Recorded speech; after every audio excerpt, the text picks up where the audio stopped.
Hi everyone, welcome to Let's Talk Design, and this week we are chatting with John Harms. John Harms is a writer, historian and a publisher. His books include Confessions of a 13th Man, Memoirs of a Mug Painter, Loose Men Everywhere, Life as I Know It, and numerous editions, of course, of the Footy Almanac annual. He's also written biographies for Steve Renée and for Michelle Payne and contributed chapters to many collections.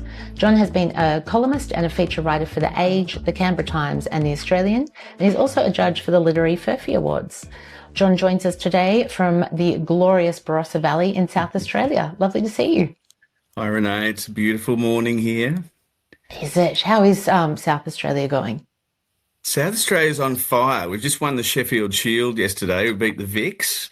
The footy teams aren't going so well. The Thunderbirds have started the season well. The 36ers are in the grand final and doing okay. So the economy's strong. We've got a new Labor government, or the same Labor government, just re-elected. Lots happening here. And of course, the wine scene is just, and food scene here are brilliant. But you said that I had written a book called Memoirs of a Mug Painter. I would be a mug painter, but the book's actually a mug punter.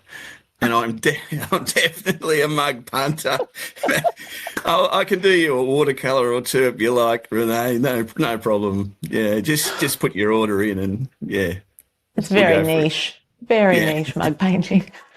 Getting into it, and especially with the Footy Almanac, well, more so just to go back to kind of for context, I came across interviewing you today from a mutual connection we have, which is finance business advisor Damien O'Donnell in Melbourne.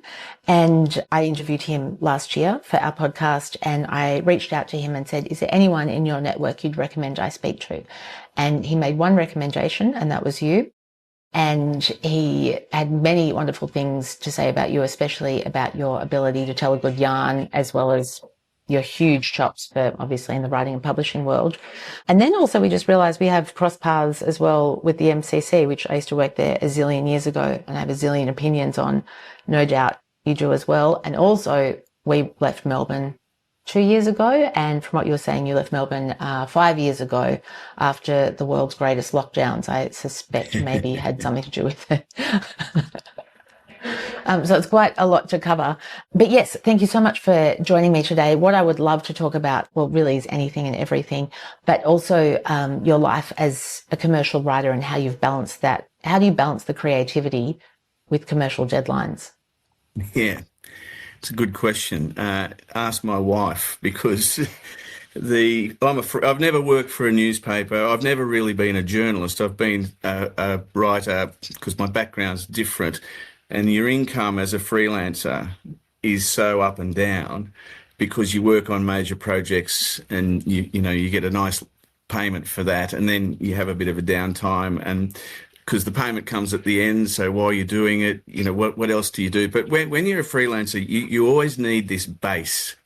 So something that's regular every week, whether it's a column in a newspaper or a consultancy with a publisher or whatever it is.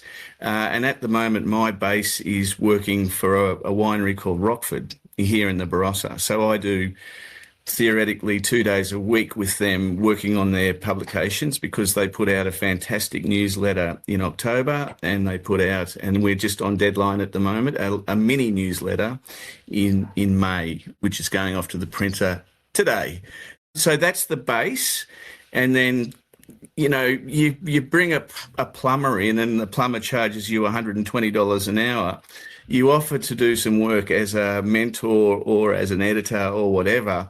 And the expectation is that, we'll just pay you $40 an hour. Okay. So there's this whole educative process that, hang on, there's some expertise around writing and editing and publishing. And that's why we have things like the Australian Society of Authors and the MEAA. As a contributor to a newspaper too, you get paid according to what you contribute. But it's a very different role to actually being on a salary with The Age or with the Herald Sun or, with the Daily Telegraph or whatever, where you go into work and you get told what you're going to be doing this day, this week, whatever, but you have that nice sense that each fortnight, something goes into your bank account. So, if you want to be a millionaire, don't choose writing. And most writers don't choose it because of the financial element to it. They choose it because it satisfies a creative need for them.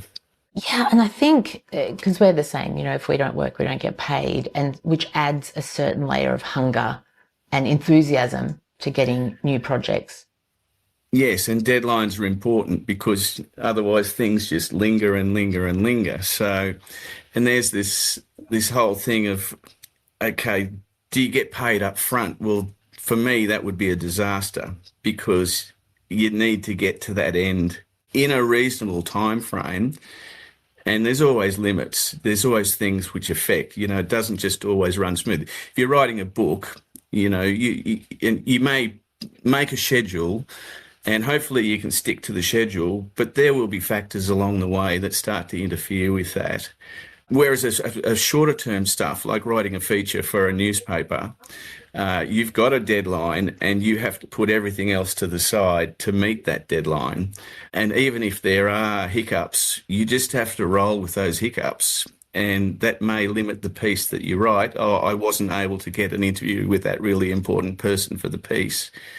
Well, how do you get around that, So I started doing this in the mid-90s. The internet has made a massive difference to obviously how we can research things. To sit here at the desk and suddenly be in a library or be in a resource that you would have had to travel to see or to partake of. Yeah, it's just been so transformative. And it can, and hopefully this is not the case with me, lead to a little bit of sloppiness and a little bit of laziness. And it's that Google factor of, well, what's on the first page? I'll just go boom, boom, boom, boom. And that's my 3 research items. That's disastrous, because why are they up the top, and where's the gold? Maybe the gold is buried somewhere else, or maybe there's stuff that's inaccurate. And this is the whole question of Wikipedia. You can tell when someone's just gone to Wikipedia and gone with the sort of cliched position on something, John O'Donnell, Dips's dad, he won the Stawell Gift in 1955. Right, there it is in front of you on the computer screen. But what else can you find about John O'Donnell and the O'Donnell family and whatever else? So, yeah, it's an interesting time to be a freelancer. And it's also a time where, the dollars we were paid back in the early 2000s when newspapers were still hanging on, it's pretty much the same as the dollars that we're paid now. Nothing's really elevated with inflation and the cost of living. But it's up to writers to negotiate that with the organisation they're writing for. But when the bum fell out of freelance writing for newspapers, that's one of the reasons I moved towards setting up this website and this whole Footy Almanac concept, because I'm someone who just goes, well, if I can't rely on someone or something or an entity which is out of my control, I need to set up something which I can have more say in and more control over in a way that has the potential to provide, going back to the financial element of it, an income. Now, the Almanac has not been commercial. The Footy Almanac started in 2007. And so I had been a columnist at The Age. And those columns were fun to do. And, I've met lots of people through those columns. I got lots of invitations. And it was as the internet was sort of climbing, and it was as there was this sense that it's not just the voice of respected, established journalists and writers that mattered. We could actually get any supporter of football or any fan of football or any fan of sport or the arts or whatever, and they could set up a blog and they could start tapping away. So even if you're a teacher or a farmer or a taxi driver, if you wanted to sit down at night and write the story of Geelong versus Adelaide from last Thursday night, what's stopping you? And you put it on your blog. So the first year we got about 34 writers, well, it was 34 writers, who wrote stories of that season, of match reports of that season, and we put them into a book called the Footy Almanac, 2007, 34 writers. The next year we had 89 writers in the book. So we're going to run out of space, because so many more writers were contacting us. So many wanted to write the stories of them going to the footy. And so we promised that we'd publish them. Well, we can't fit them all into a book. So that's when we established the website. And that website's now gone from 2009 till now. And, we've literally more than hundreds, over 2,000 writers. I think the last count, we were up to about 28,500 published pieces on a website. So it's been successful in the sense that voices have been heard. It's been successful in the sense that we've been able to give a platform to people who wouldn't otherwise have had a platform. And it's been successful in the sense that it's allowed younger writers to write what they wanted to do, to polish what they're doing, to establish themselves as like almost a student intern type writer. But everything they've written has gone onto their CV. So they walk into their first job interview and the interviewer says, "Oh, well, what have you written?" And they go, "Whoosh.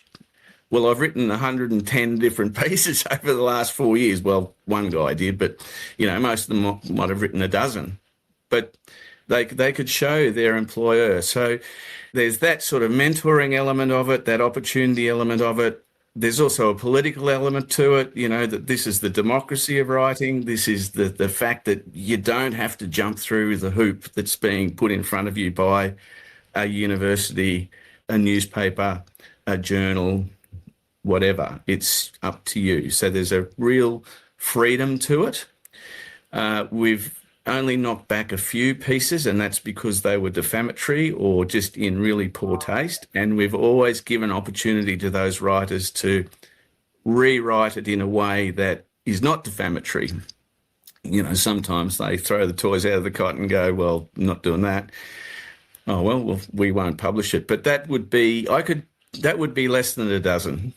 Yeah, it would be very few. So, and that sort of satisfies my philosophical outlook as well, which is around, my politics go that way. I've got a great belief in education and I love writing, and I love reading. I started as a reader, that's the thing, and thought, one day I'd love to be a writer, and it just happened a lot quicker than I thought it was going to.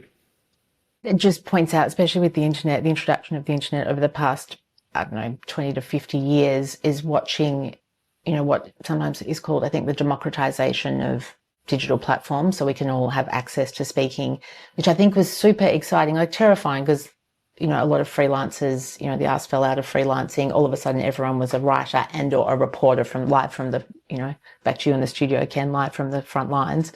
But it's awesome that you took that opportunity in 2009 and created your website that you could publish on and have all of those articles, because to take back control and to hold space as well. Because I was going to ask you about, your writing is a really solitary pursuit and freelancing is also a really solitary pursuit. So put the two together, you may as well live on Mars. This is lovely that you've got this community with 2,000 members. I know they're not going to be all active all the time, but is that one of the perks, is holding space for especially young writers? No, especially older writers, like anyone that's been stuck in the void of silence of working. Yeah, so we've become a community of writers and readers, and, there was no plan as to how it might evolve, but, I love lunch, as Damien, who you mentioned before, we've lunched long and hard together over the years, and lunch is about conversation and it's about people. And so from the early days, Friday lunch was a thing for me before kids in Melbourne, or lunch before the footy or whatever. And out of that, when the Almanac came along and we had this community of writers, those lunches became a little bit more organised. So we had a lunch list. We also had an email list, a chat list, and we had to divide it into two, because there was the noisy list, they went all day, every day, backwards and forwards. Emails were coming every 30 seconds, and then there was the quieter lists who were getting, they were probably the lawyers and the doctors, they couldn't enjoy the banter, that they had to actually do some work. So they'd get themselves off the noisy list. When we were associated with the pub in North Fitzroy, the North Fitzroy Arms, we had worked with them to do the Almanac and the pub's odd Friday lunch. So any odd dated Friday, we would have a lunch. So last Friday was the 27th. So we would have had a lunch. Yeah, March 27. So, 2 or 3 weeks before, I'd invite someone who's done something in writing or in footy or in sport or is just someone I'd met along the way, and they'd come to lunch as the special guest, and very informal sort of chat. And what you're saying about the solitary nature of it, yeah, very much so. So those things have been great, but that's also created some really terrific friendships amongst those who write for the Almanac and come to lunch. And then we do have a really fun grand final lunch at the Royal Melbourne Hotel in Bourke Street in Melbourne, where it's 200 people just come from everywhere around Australia for the grand final the next day. And it's been going for so long, there's this sort of sense of catching up with people you saw at the lunch last year or may have read on the site, or, people know each other before they meet each other because of what they've read. So it's very fraternal, it's very friendly, and it's very welcoming. The whole idea is, yes, to offer critique. It's underpinned by a sense of the writers write and good on them for writing. Welcome them into their group, into the community of writers, and encourage them. And then the debate that follows is as meaningful as the piece itself. So the piece will generate a conversation, and, that might go on for 40 comments or more, 100 comments, but often 5 or 6 comments. But if it's a contentious issue, or if the piece of writing has been brilliant, that people respond to it and they say that it's brilliant and they congratulate the author. And then a good test for a storyteller is whether, when people hear you from the lectern or read a piece, or if they then come to the lectern, say at a writers' festival, with the stories on the theme that you've just been talking about, you realise you've made that connection very strongly with that person. And similarly, to get a comment on a piece on a website where someone just is itching to tell you their experience of something similar, because for me, writing has been very much about connectedness. It's about, so I've written memoir, so I use the first person I, and I have mixed feelings about it. On the one hand, it's my experience, and I've loved it, and I've explored it. I'm thinking about it. What is it in my experience that's been so meaningful to me? But in a way, as the common man, and I'm very much an ordinary person from an ordinary country town in Queensland, and went off to uni like so many people do, and tried to get a job and was a teacher and then did this and that, whatever. It's not just I, as in me, John Harms. It's I in the sense of the shared experience of those who've had similar lives, which, when you bring sport in as your common denominator, that's a lot of people, because the stories of my backyard are the stories of the O'Donnell's backyard, are the stories of the O'Connor backyard, are the stories of the Flynn backyard, are the stories of and it's about finding what's, for me, that connectedness.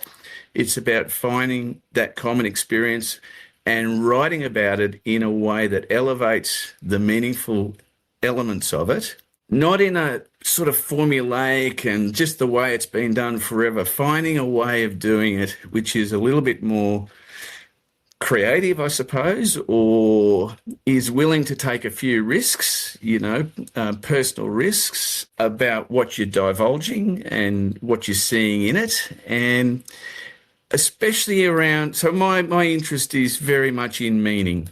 Why do we do the things that we do? Why?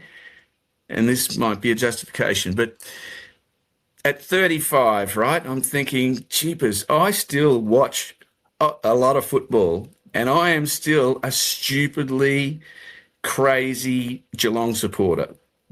What is it? Am I just totally immature, or is there something in football that actually satisfies things that are more important than just a game played?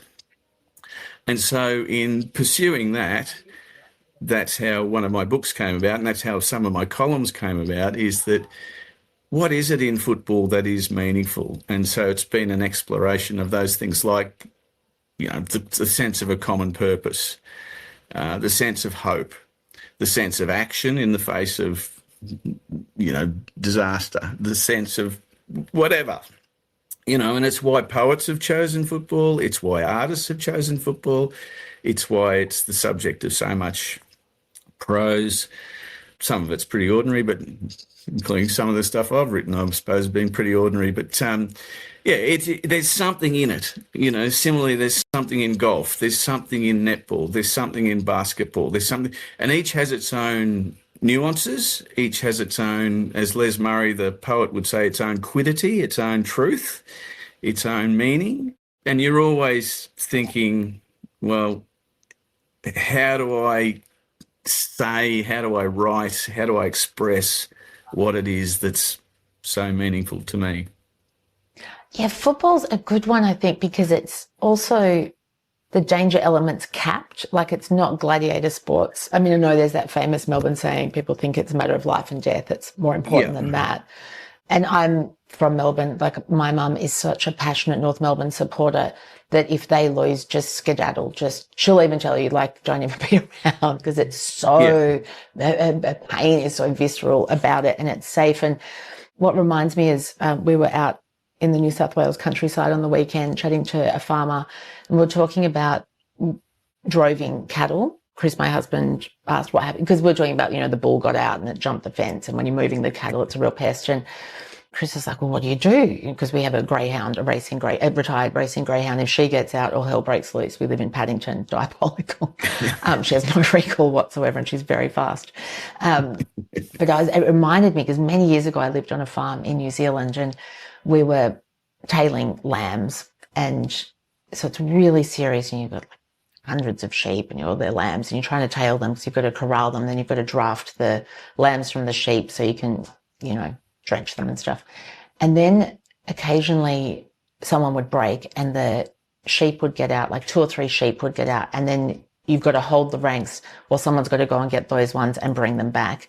And you think it's going to be a real pain, and it's life and death, but it's actually the most enjoyable part of the day, because and so I was a young girl, I would have been in my early 20s with a bunch of farmers in their 50s, and they're so serious normally. But this was like a marble spill of scramble of joy, of every man running for any kind of conduit with the plastic bag on to rattle it, jumping on quads, jumping on cars, dogs going everywhere. It's the most exciting part of it, even though it delays you at the other end, and you're exhausted and you're running around muddy paddocks in the middle of winter.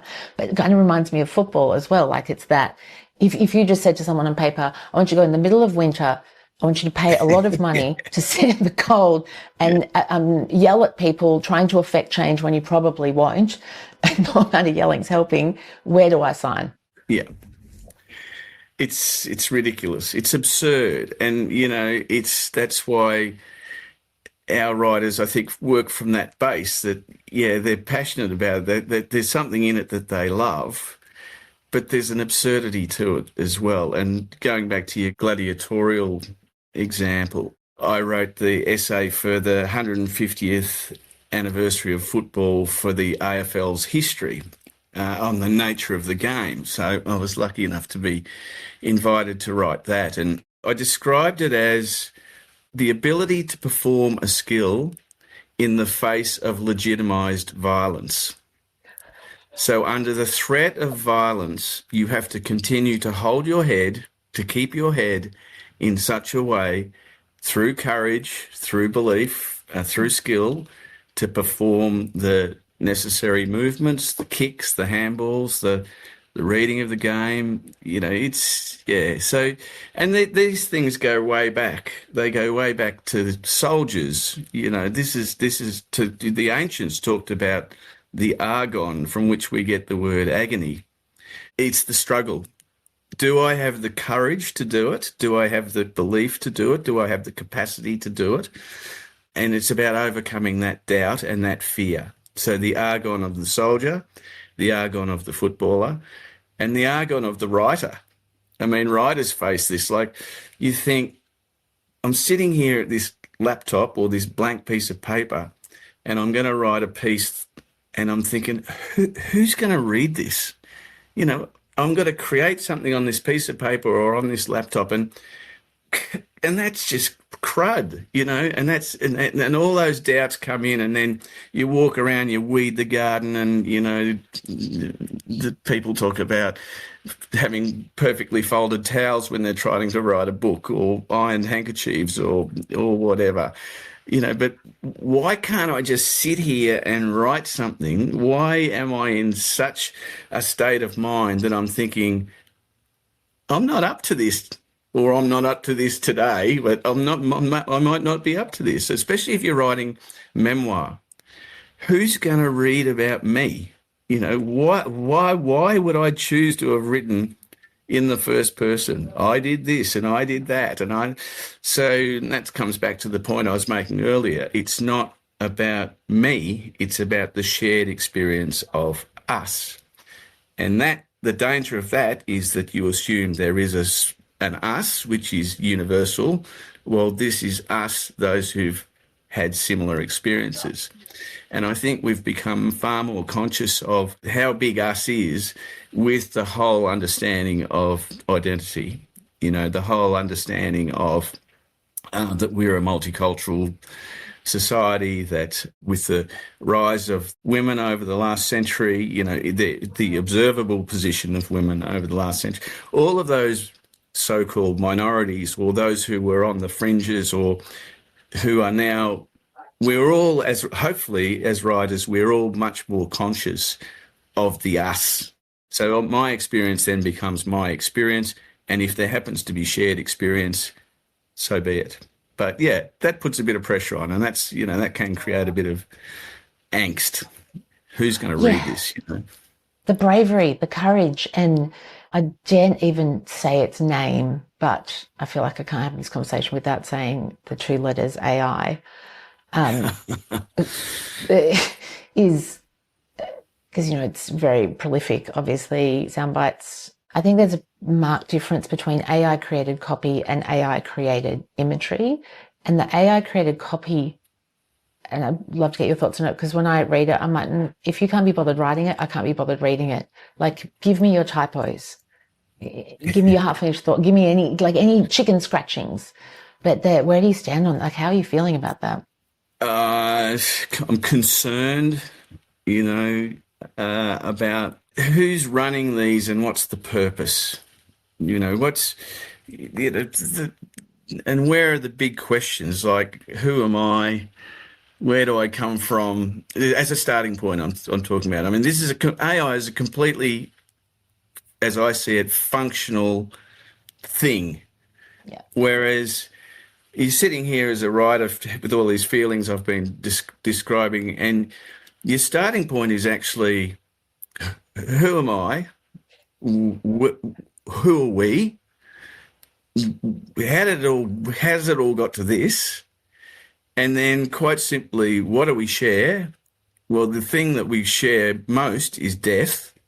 So how do we respond to that? Okay, so in my response, we could all just go and hide under a doona and just think it's coming at some stage. Or I can reach out to you, Renée, and go, I really know you because I know your life is ultimately going to end just as mine is, just as my kids are, just as my mother and father have ended. So in that, that's an embrace for me. That shared experience. So in my writing, what I hope emerges is that sense of embrace. Now, none of that applies to AI. The computer's not thinking, Renee, all the best to you. Let's live life richly. It's just getting the next function done. And, I've got a maths degree and a maths history degree from many, when I first went to uni. And even the maths of AI doesn't add up to me. That if AI is the sum total of everything that already is, and the models are picking out all of these ideas and understandings, and there's a limit to it. It never, even though humans strive at the best they can, there's a certain, we'll get this task done in a satisfactory way, let alone the whole concept of what I call layered meaning, the sort of sense that when you're writing, when I'm reading writing that I really admire, I'm so drawn into it. I'm so lifted by it, even if it's dark, even if the writing is about dark themes, it's encouraging you to think about things at a deeper level. Now, people who are supporters of AI, and maybe I'm a little bit naive in this, but say people who are doing the same thing over and over and over again. So lawyers' letters over insurance matters or whatever. I can understand the position of that, but when it comes to things that really matter, I can't see how AI can generate something which has... I'm unlikely to be brought to tears by something by AI, but, maybe it can persuade me. I probably haven't read enough AI stuff, but no, but I'm concerned by it. And I'm concerned that also that it could create coalitions of the idiots, coalitions of, so you've got the people who can create and can think and do have a critical mind, and they do their thing and they've always done their thing. And then there are groups of people who bandy together, who find who don't necessarily have developed those skills, who go, well, how do we assert a system which actually serves not the Beethovens and the Bachs and the Mark Twains of the world, but who just, this can work for us. We can do really well out of this. We can make squillions out of this, That might sound shockingly elitist and arrogant, but I just have concerns about it. Yeah.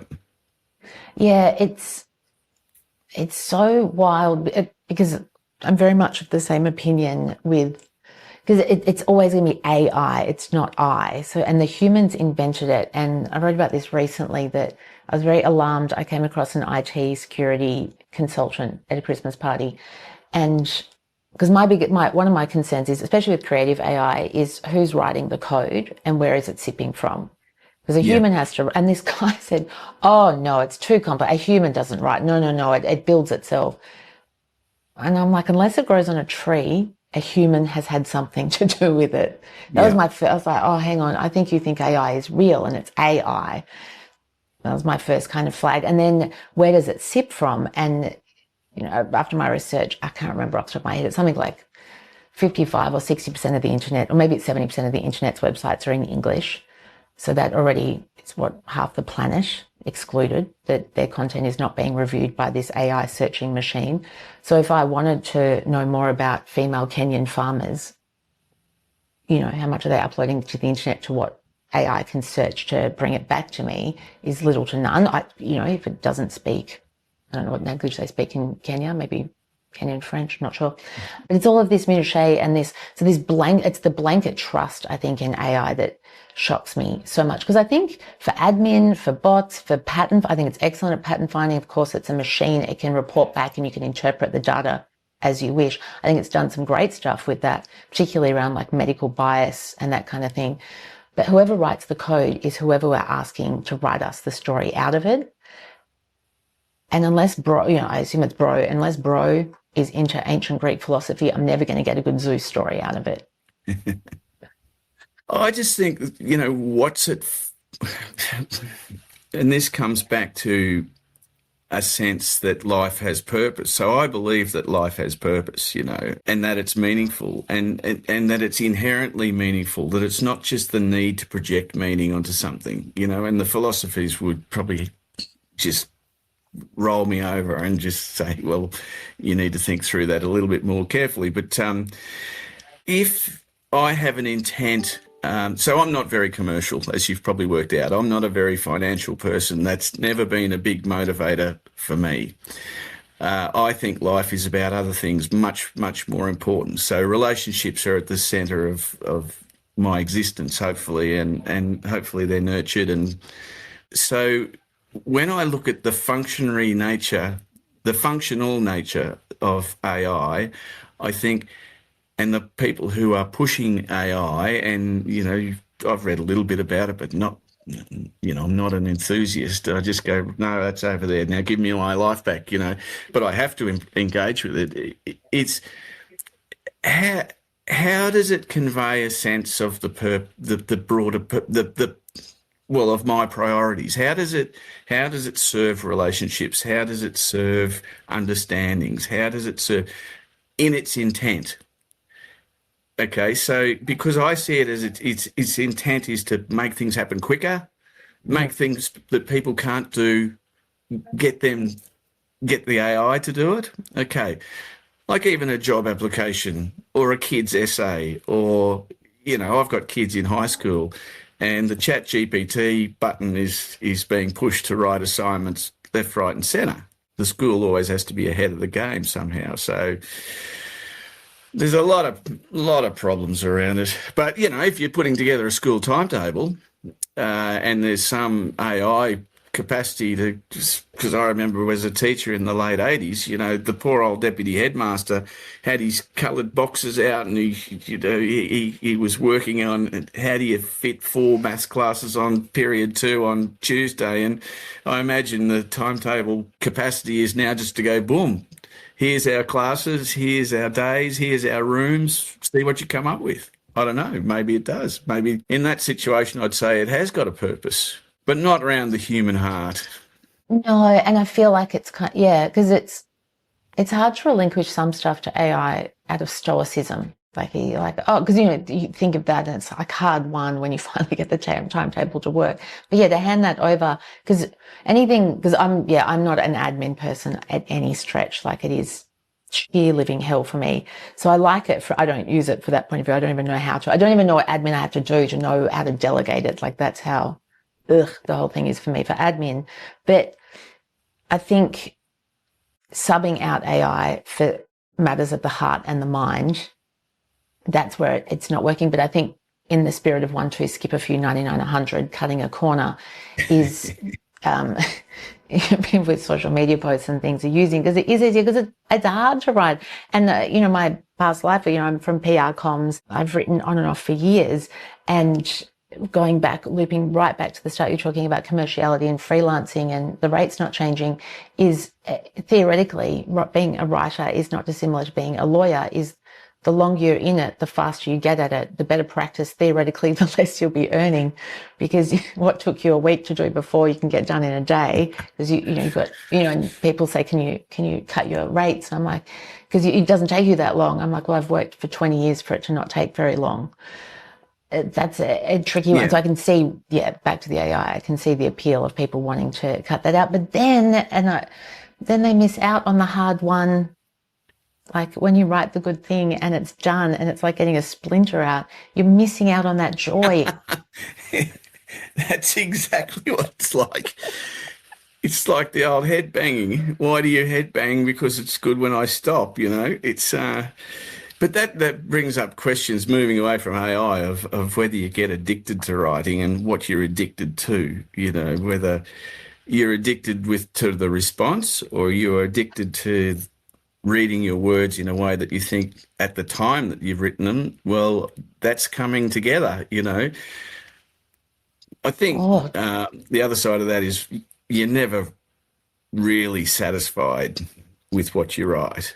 You're always thinking, yeah, if I'd had more time, or if I'd realised what I realise now, or whatever. But having said that, a good test of a piece of writing is whether when you read it 20 years later, you don't go, oh, really? Is that what I wrote 20 years ago? You know, if it tests, it stands up, and some do and some don't. Some make you cringe and some go, yeah, well, and then you can also see trends like themes that you come back to, and you're always thinking about what you're going to do next too.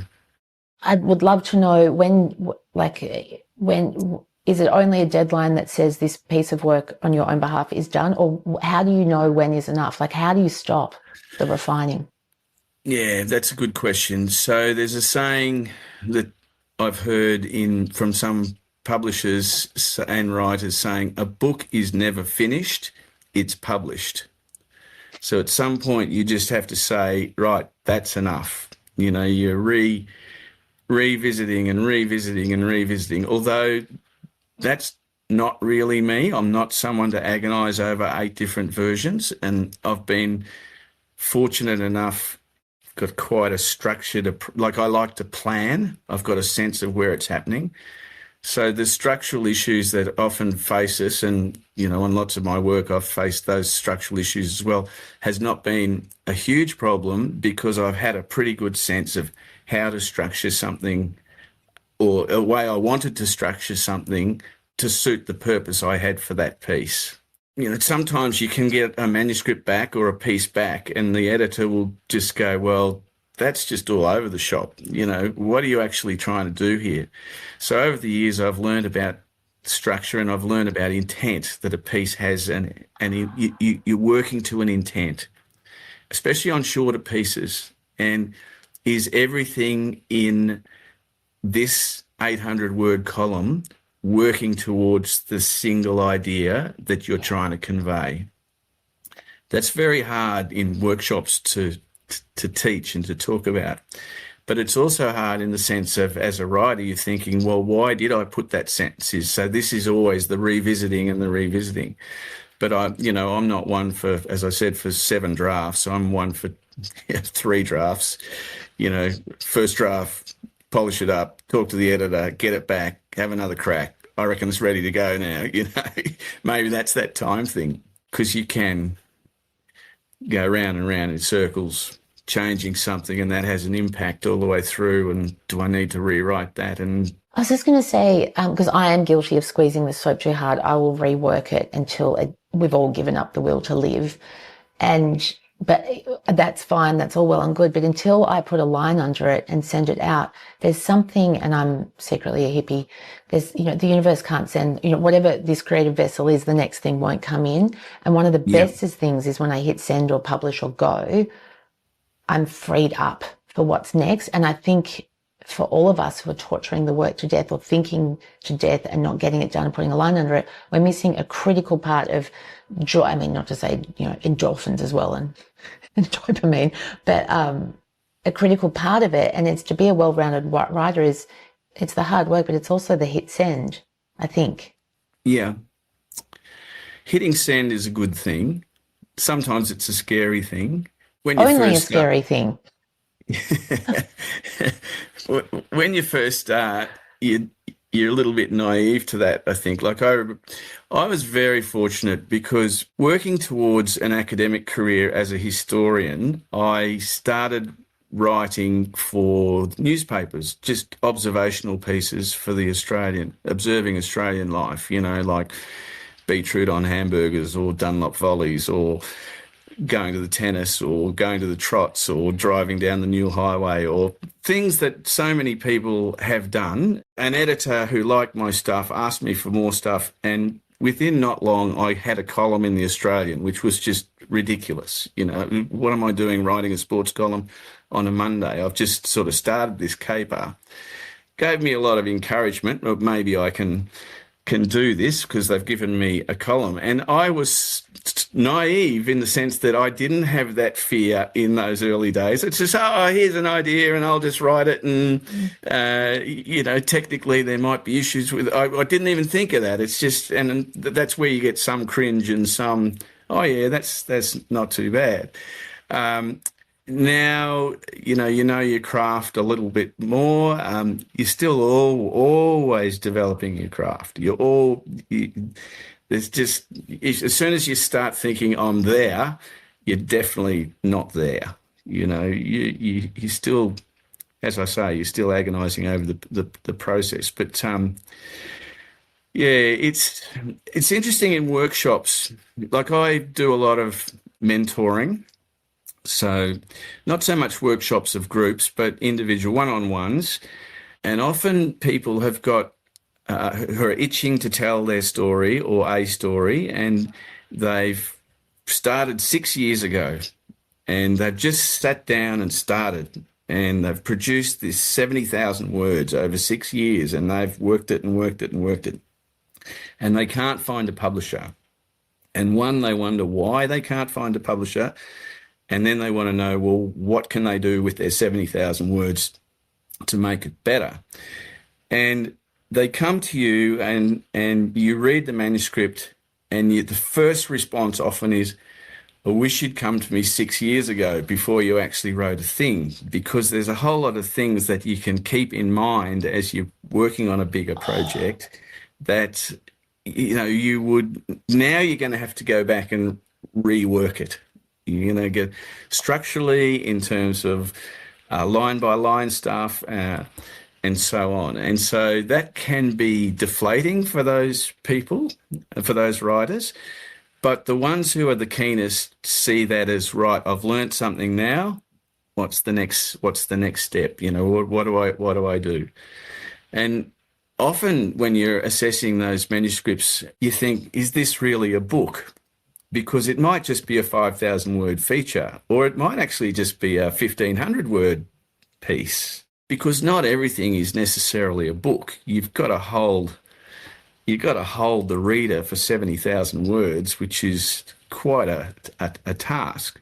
Holding them for 800 words is, they're not investing so much in it. If it's no good, they've spent a minute and a half, 2 minutes reading it. That's okay.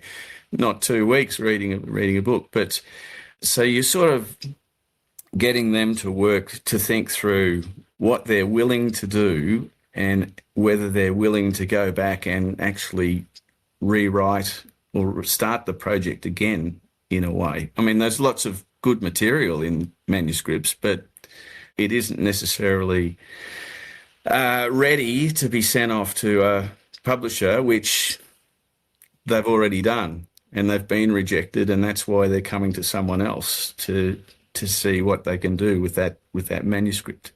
Yeah, because sometimes, so when I'm struggling with writing something, it's usually because I've got a double agenda and I'm not being honest with myself, and the work is reflecting it. Because I really secretly want to say one thing, but I'm pretending I want to say the other. Yeah. So I know that's one thing that happens. The other thing that happens is it doesn't want to be written that way. Like, it's just like, this is not how I want to be written.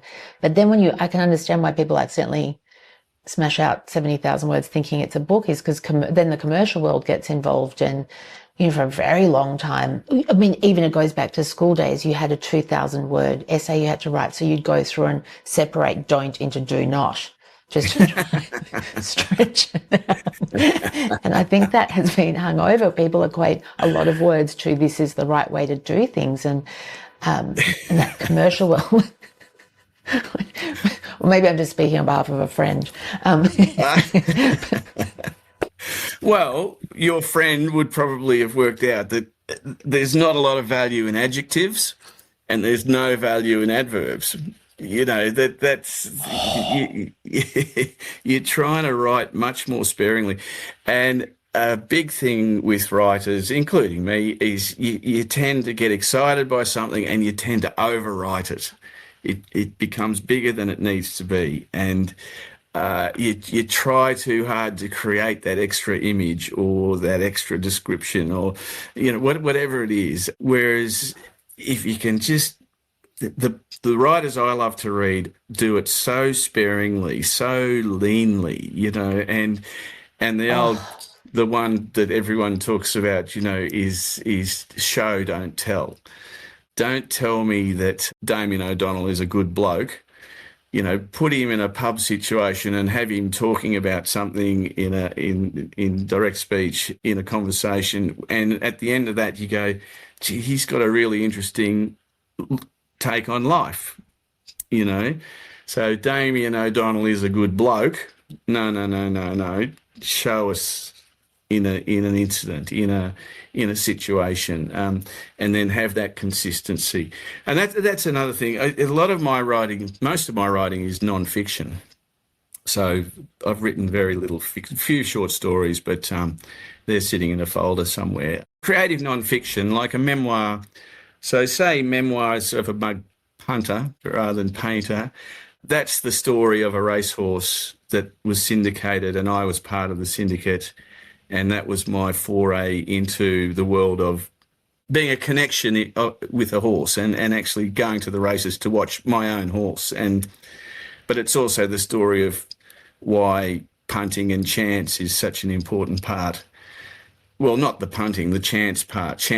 Punting reflects the sense of chance that we have in existence. But again, it's like a novel, except it's real. So some of the techniques of fiction are employed to create the impact that you're trying to create. So it needs characters. And same with columns. So when I was the mug punter in The Age for a while, and the two most important characters in it, I thought a column needs these characters. So people need to, from week to week to week, what's that character doing and what's that character doing and how would they respond? So the two characters were my wife, Susan, who in the column was known as the handicapper, which she said was okay, but she played that role of just having the hubby on the leash, So now that's a role people relate to. And it's sort of exaggerated in a column, and people who are good readers realise it's exaggerated in the column. And the other one was a bookmaker called Wally Beaver. So it was Harms versus the Beaver every Saturday during the Spring Carnival. And Wally was built up as and he was just a magnificent guy, a lovely guy. I got to know him over the years, and we had a lot of fun through that column. But so people get to know that. So again, even though it's a column in a newspaper, you still use those techniques that fiction writers might use, not that you're necessarily aware of them, because a lot of my stuff is just observational. If I can see something that's funny, I can't necessarily make something up. If I see it, I can write it in a way that's amusing, and that a way people will relate to Wally or the handicapper. What I did want to ask you, John, is, and this might be it's almost a Luddite question. You're a bit too fancy for this question, but I don't come across writers very often, so I need to know your opinion or your guidance.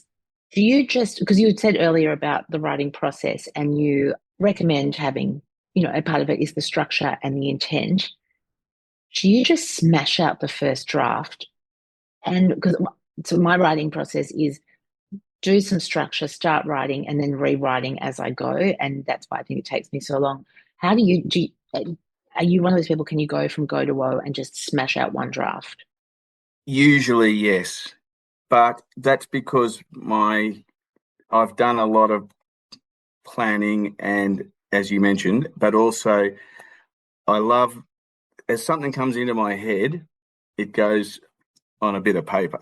I'm a great user of recycled paper, and lead pencil, and ideas come in. Okay, got to mention that, don't forget this, don't forget that. So, but then before I sit down to write it, I take those ideas and that's the plan. I structure them in an order and, with arrows, whatever else. But I've got a real sense of, right, okay, I'm ready to sit now. I know what I'm trying to do. Let's do it. And, maybe half the time that works out, and other times you because I like to write the introduction first, because that creates my sense of intent. And I'm always looking for what I call a way in. Like, not today in this essay, I'm going to write about how Geelong beat Adelaide on Thursday night. I'm looking for an incident from the match, or a conversation that I had in the pub afterwards, or something that is a way into the story that creates the interest. And then if you have to go back, you go back. If you just continue in that role, you're on the roll. So I like to do the introduction first, and then I have a pretty good idea of what I'm wanting to say, and then a way of bringing it all together at the end. But what I'm wanting to say is working towards a single purpose, not necessarily a single purpose, but often a single purpose. So I remember when I was writing Loose Men Everywhere, there were 130 concepts or things that I wanted to mention throughout the book. 130 observations that I knew I could build a story around each of those observations, and some of them were linked. And because that book, after the introduction, becomes chronological, that's a pretty simple plan. Okay. Similarly, with my cricket book, I had an exercise book, 2 centimetres thick, full of stuff that so the first book, the cricket book, is the story of the 1998-99 Ashes tour from the perspective of the hill, from the outer. So I got in my Canberra in Brisbane, having watched the Brisbane Test, and I drove. Well, we didn't make it to Perth, but I went to all of the grounds to watch all of the Test match. So it's a road trip book. It's also a cricket book. It's a summer culture book, and it's from the perspective of someone who's a cricket enthusiast. Now, that had a natural chronology, because we went from Brisbane to Perth to Adelaide to Melbourne to Sydney. But at the same time, if I just wrote it as a letter home to my mother, then we did this and then we did that, well, that doesn't help to work towards an intent. So what was the intent of the book? Well, it was to show the significance of Test cricket in Australian summer culture, and to show how much fun people have while still taking in the cricket in the outer. And, that the outer is as much the theatre of it as what's going on in the centre of the field. So, again, how do you introduce that? You need to come up with a way which isn't, dear mum, today we were in Brisbane, next week we're going to be in Perth, and then we did this and then we did that. So you need something meaningful to build it around. And in that case, I built it around the dream of wanting to be a Test cricketer, and I wanted to do all these different things. I wanted to go to great hotels, go out with leading ladies from the opera, make witty black tie speeches, and, all these different things on a tour to England. And of course, none of that ever happened. But in its own way, each of those things were done on a very small, minor scale. So it satisfied the dream. Okay, so even though it was a very ordinary person's fulfilment of that dream, like I spoke to the Australian Cricket Society when they were all half asleep after a day's cricket at a pub in Melbourne. That was the witty afternoon, But the point being that I'm trying to make is the structure. It's the structure, it gave it structure, it gave it purpose, it gave it themes to work towards and themes to develop. And hence, again, all of that material was sitting there and I was ready to go for it. I really struggled early, and then I went up to a friend's place on the Sunshine Coast and sat in the attic, and I think I wrote 15,000 words in 4 days. It just bleh. Yeah. So then it was started, and once it was started, it got going. But up until that week, I'd spent 4 weeks not being able to write a thing, because I had no sense of, I can't just write this as a letter home to mum. I've got to find a way of making this interesting. And that worked. I think it worked. Well, the publisher thought it worked. So there weren't huge changes. But on small, shorter pieces, yes, tend to just sit there and having planned, fairly conscientiously, just write it. Yeah, bum on the seat. I think that's all. Yeah, we use the same. Like, how do you stay married for so long? You just stay married. You just stay with each other. Same with writing. It's just jump up in the seat and keep going. And yeah, because as tempting as it is to iron the handkerchief, it's not key strikes.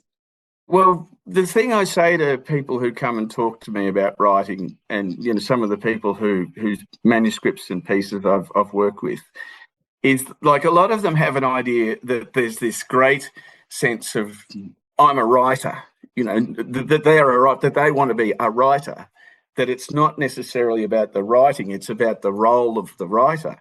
And I go, well, that's back to front, because the first thing you've got to understand as a writer is like chefs cook, and furniture makers make furniture. Every day they make furniture. Well, the thing writers have to do is not talk about writing and think about all of the fame that might come out of writing or whatever they're aspiring to. Writers just write. And things that help them are fascination, or have helped me, and certainly that I would try to pass on to them, just fascination with language. How that blank page I was talking about earlier on suddenly is filled with words, and I can give it to someone, and it might bring them to tears if it's a successful piece of writing, and it's about a subject that's likely to bring people to tears. Well, that's the words on the page. And how did I choose the right verb, and how did I choose the right descriptor, and how did I choose the right sequence? And sometimes it's a complete mystery to me, because I think you come in and out of form as a writer, just like a batsman. Like sometimes you can't even hit it, and you've got to make the most of those moments where you're in form and where you've got energy. You can, as you're saying, keep your bum on the seat for long enough in a sustained way over days. And I know it's a real sort of cliche, but yeah, writers if you're doing a big project, you just got to set the alarm and have a routine. And mine was listen to AM and then make a cup of coffee, and at 8:45, sit there and then write until midday or 1:00. And then go and do absolutely nothing in the afternoon. Nothing. Go to the tab and have a bet. Go and hit golf balls. Go for a walk. Weed the garden, whatever. And come back to it at whatever time and edit what you've written that morning. And go to bed thinking, I've got some ideas for tomorrow. And this whole notion of sleeping on it, there's a mystery to that too. Why is it that, you've got a deadline on Friday morning for the newspaper, and you're in a bit of a panic on Thursday night because you just haven't worked out how to nail it. You haven't got your plan right. You haven't written a word, and you go to bed and you wake up the next morning, and somehow some processes happen during the night where you've at least got one approach that you can take, that you're willing to take. Now, under the threat of deadline, you've got to get it in by 10:00 or whatever. So the alarm's set for 4:30, and you're going to try and crank out 1,000 words in that time. Thankfully, that didn't happen all the time, but it happened some of the time. But this idea, this mystery of language, this mystery of words, and if you've got a love of words, and if you appreciate the complexity of it and the need to be simple, to make simple use of that complexity, if that can make sense, then you're well on the way, rather than just saying, oh, I'm going to be interviewed on the Weekend Australian because I'm a capital W writer. That's the wrong motivation. But there's this sort of delusion of grandeur about writing and writers, and some are very famous and are entitled to be, because what they have to say, it has an effect on people. It really can. Your best books, you end up lending them to someone and they never come back to you. So I've just replenished a few titles that from secondhand bookshops that have influenced me in time. And one is a sort of unheralded book, and it's an unusual book in some ways. It's John Irving's. So I'm a fan of John Irving, Hotel New Hampshire, The World According to Garp and so on. But this one's A Prayer for Owen Meany, which is a really, fantastic novel. I haven't read it since 1993, and it just arrived in the mail a few days ago, and I'm looking forward to reading it. Yes, it had something to say to me, just as you would have books that have said something to you and everyone. Yeah, absolutely. And I think even before the words, because I don't overly like writing, I just like storytelling, and words are one of the best ways to do it. We also do it with work visually, obviously. But what writers, artists, designers, I think I can probably say this, what we all have in common is curiosity. And so where everyone else that doesn't have curiosity sees one scene, we're watching the fringes, because it's a voyeur kind of sport. But just going back to horse racing, and so my grandfather was a jockey, and I grew up going to Moonee Valley down to the track with my grandma, and we drink raspberry lemon Shirley Temples, drink Shirley Temples all day. We would catch the bus there, and we would catch a taxi home because my grandma's feet were too sore. We'd be all tizzied up. And we would be in the car park, and I would have been about 7, 8 years old. And generally, when you saw a good-looking couple, a good-looking woman, she was with a good-looking man. And that was my experience. I didn't think this consciously, but I must have noted it because I remember standing in the car park, and the jockeys were there with their girlfriends, and the jockeys were much shorter, weren't as good-looking, and the girlfriends were these big, glamazons. They looked 6 foot tall. They were these big beauties, and I was like, that's weird. And I had no other, I just remember thinking, that's not how I thought that would go. And then park that thought, 1,000 years pass, and now wags, and it's a whole different thing, and I understand a lot more about the industry. But that curiosity, I think, that's absolutely a through line. I don't know how you feel, but I feel like that's a through line, certainly between all of the creative pursuits. Yeah. I mean, Dostoevsky said, I want to be there when all is revealed, or words to that effect, and that's a part of the motivation for me, is to make sense of it all, often speculatively, like thinking out loud. The writing is thinking out loud, but just on what you've obviously got a fantastic memory for detail, and that is a huge asset to someone in the creative process, especially in writing. If you can't think of a thing, if you can't remember a thing, you've got to imagine it or make it up. Or whereas if you're lucky enough to, and this is why writers write things down too, they hear something in the pub. What a great way of expressing that, and so straight home, or even write it down. Or how am I going to remember that? So when I go to the footy and you hear fantastic things in the crowd, I take a little bit of cardboard, in the back of a Weet-Bix box or whatever, and all I need to do is write redhead.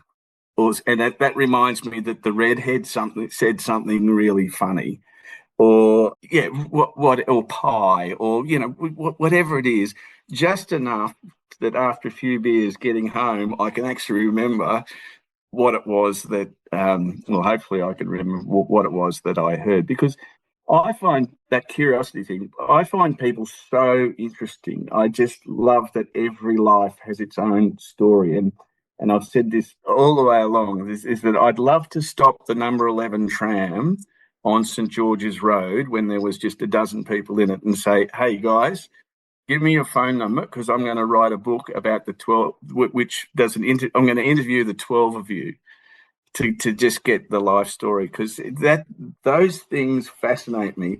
And the idea that the 12 of us are in the tram at that given moment, what's the chance of that? And that's why I think chance meetings are so fascinating.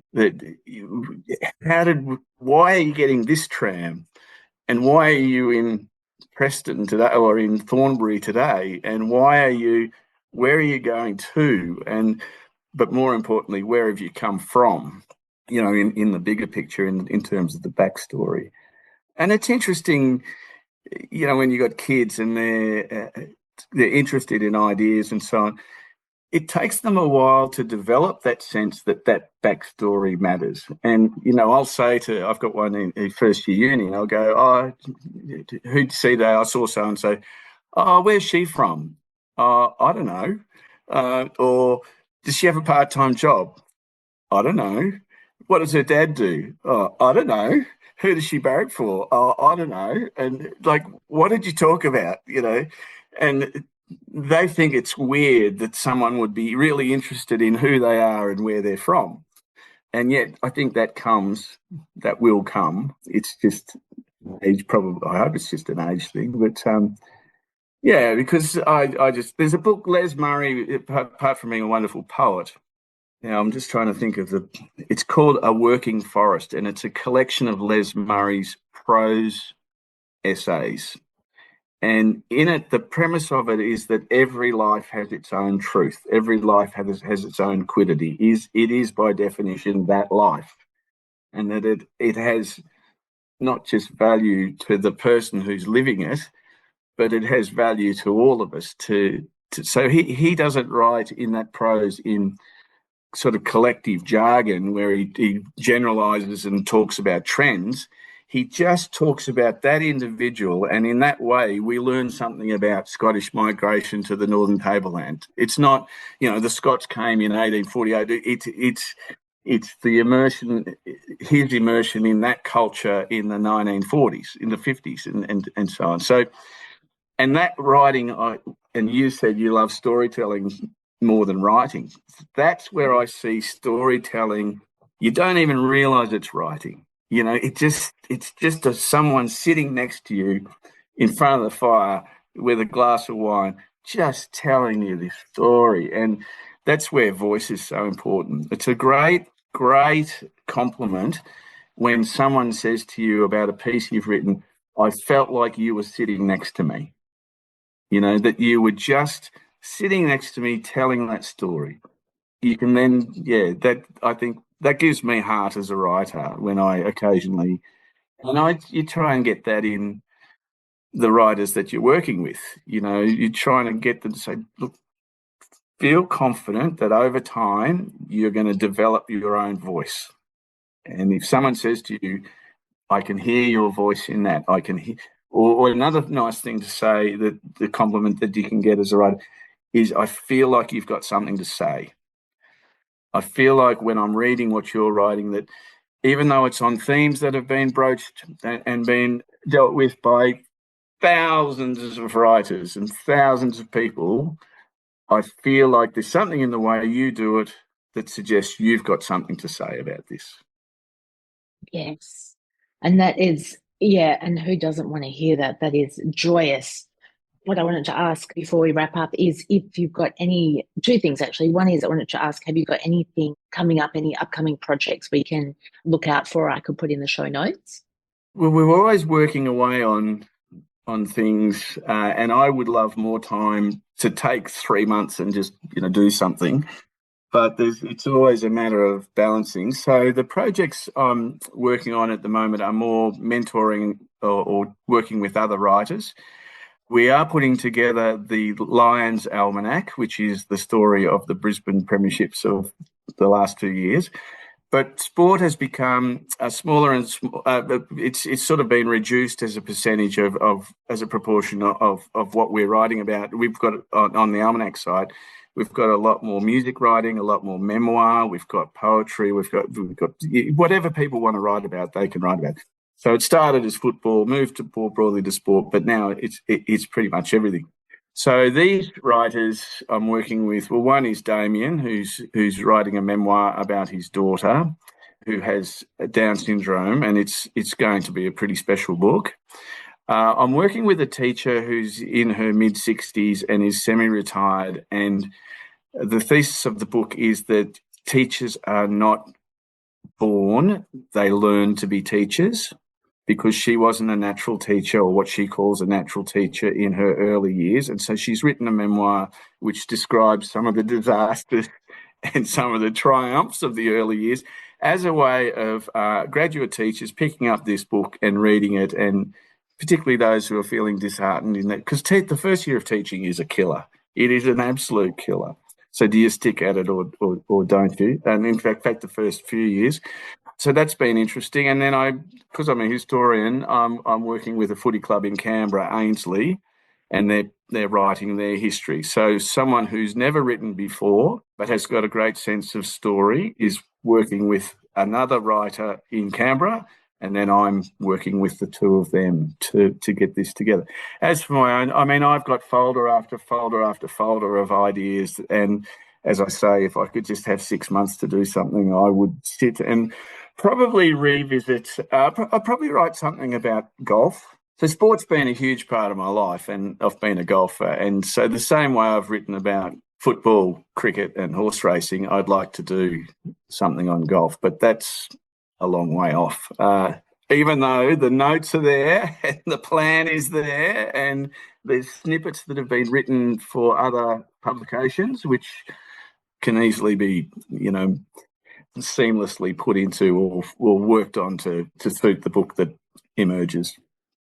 Yeah, that sounds fascinating. And I think it's a win-win for us. Whatever you're working on, we're all benefiting from. So the subject matter is your poison. That's the tax you pay for us to get the goods out of you. So I'm okay with that. And then I also wanted to ask if anyone is interested in reaching out to you, what's the best way should they want to save themselves 70,000 words 6 years in and maybe get some structure first? Well, probably is to have a look at footyalmanac.com.au. So there's lots of spots to visit on that site around topics and subjects and writers, but there's also a section there called Our Editors, and that lists how to contact us. You can find me through that, and I'd be more than happy to chat. Well, thank you so much for your time today, John. It has been an absolute delight and so insightful. Thank you, Renee.